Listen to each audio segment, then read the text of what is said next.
Hi, this is Sandy, and today I'm going into the very last on my 10-day training series, and today we're going to talk about the power of a coach. We all know that coaches are important, but we think we can do everything alone when we start a business that has to do with residual income. We think, we can do this just by ourselves. And have you ever started anything that you knew nothing about and you didn't learn from somebody else that knew something about it?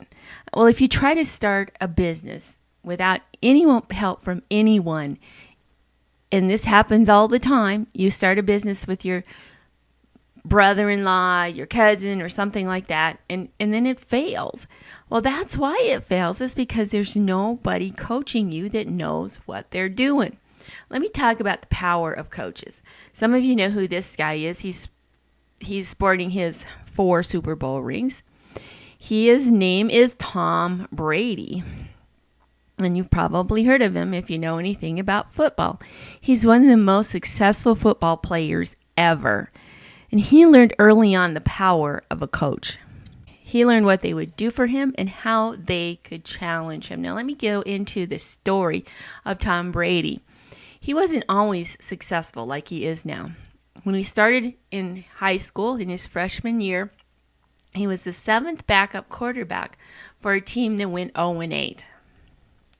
Not a great record, not a great place to start. But as he progressed through high school, he became a starter, and he had a little bit of success. But no coaches in college would look at him.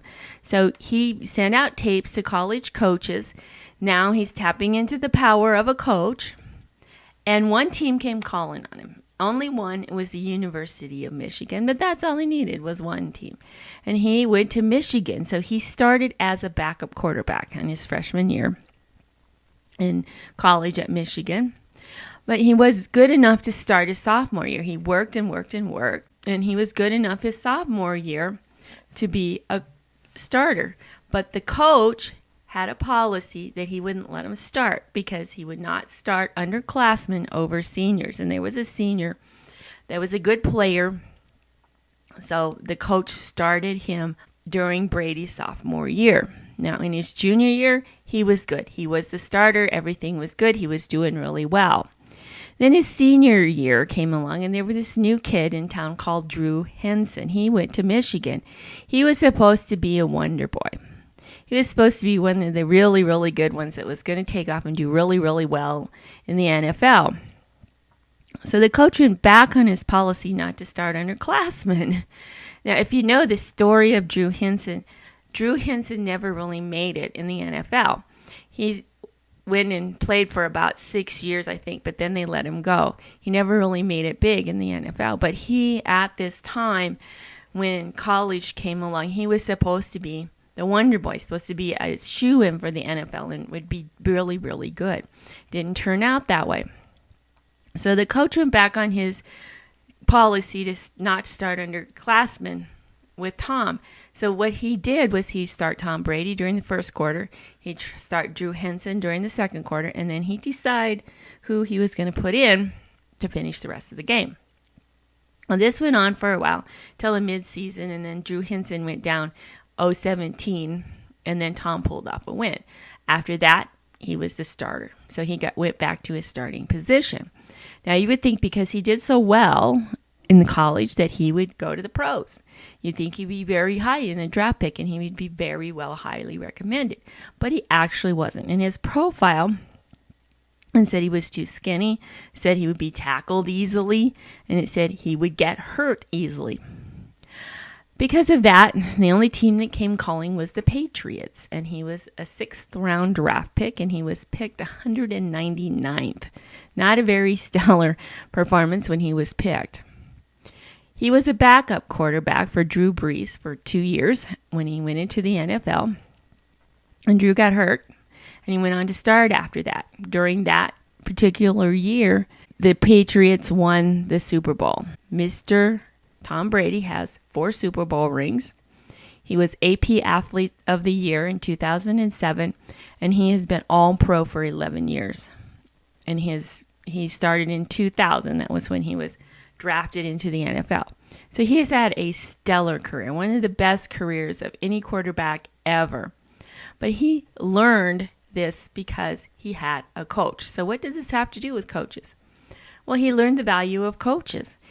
First, when he was in high school, he had to appeal to coaches to get into football in college.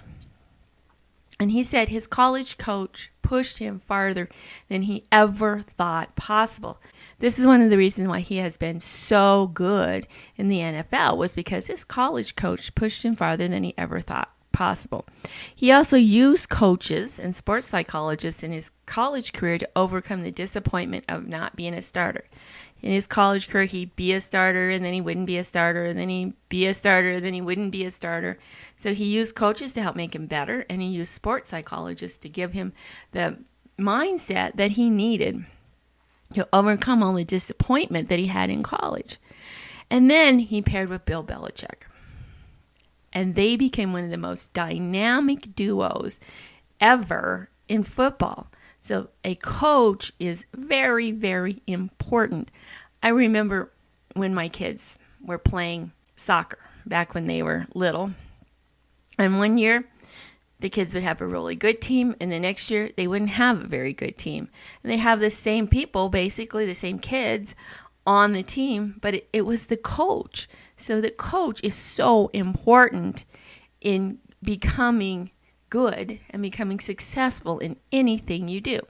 This man, Mr. Ernest himself, Sir Ernest himself, Michael Jordan, he knows the power of a coach. Now, he's probably my favorite athlete ever, and he's got his 6 world championship rings that he won from the Chicago Bulls. But he was in the NBA for 4 years until Phil Jackson came along and started coaching the Bulls. If you know any of the story, for the first 4 years, Michael Jordan was playing for Chicago, but every single year they'd come up against the Detroit team, and Detroit would beat them every single time until Phil Jackson came along as his coach. He didn't win a championship until Phil Jackson was there. Phil Jackson changed the team. He changed the coaching style. He changed the way they played. And Chicago, if you remember, was a powerhouse during the 90s. They could not lose as long as Michael Jackson was playing. Now, he quit for a couple of years during that time, and then they lost. But as long as Michael Jordan and Phil Jackson were there together, they were a winning team. Another guy, this is Tony Robbins. Tony Robbins is probably one of the greatest self-improvement coaches ever. But he spends over $10 million a year on coaches. Now, you would think that he wouldn't need a coach because he's so good, but he needs a coach. Everybody can get better. It doesn't matter how good you are. You can always get better. Everybody needs a coach. We know that. You need a coach. You need somebody to help you. Even the best need coaches, like I just showed you. So why do you expect to start a business that pays a residual income, which is a total departure from employee income, and do it without somebody to help you out, somebody that knows what they're doing? It's impossible to do. That's why so many people fail when they get into network marketing. So let me help you with your transition. I've spent over 5 years and over $50,000 transitioning into residual income. I can help you have an incredible transformation into the world of residual income. Residual income is the best way to go. There's no two ways about it when it comes to making income. Residual income is a must for you and your family, especially now with the jobs in America and how they're not available anymore. You'll be glad that you have a coach. If you transition from employee income to residual income, you will be glad you had a coach. So if you're interested in residual income, call this number. It's 641-715-3900 and extension 972877. Takes about 20 minutes to listen to the call. If you're interested, leave your name, your phone number, and the best time to call at the beep, and someone will return your call within 24 hours. So I'm glad you joined me for the whole 10 days. I hope you learned something, and I hope you will go on to have a great life and build a great income for yourself.